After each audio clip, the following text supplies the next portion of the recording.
Girls can personalize their requests for support based on their supporters' preferences for each contact.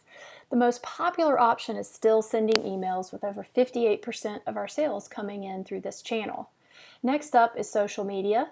Texting can also be employed through the system.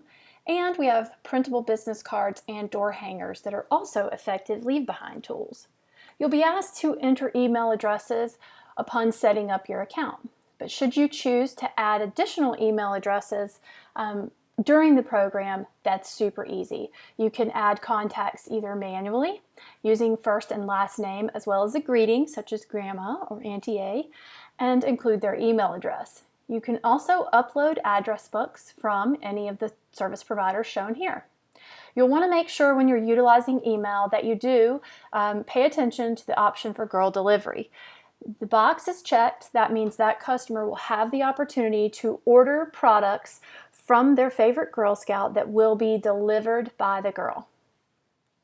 Customers will pay for these products at the time that they place their order.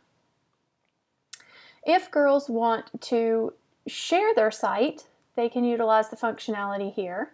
You can share via texting or other apps. So here, if you want to send a text message, just type in your recipient here, and the text message will be generated with the Girl Scouts avatar and a link to click and shop and support their favorite Girl Scout. You can also share on Facebook. When you do that, you'll be able to personalize your request and then upload to Facebook. You can also share on Twitter. Again, personalized door hangers are also available. You can download the PDF and print that out. You can also print your very own business cards as well. So those are in printable, and you can also work with whatever printer you have here to set the margins and other specifications.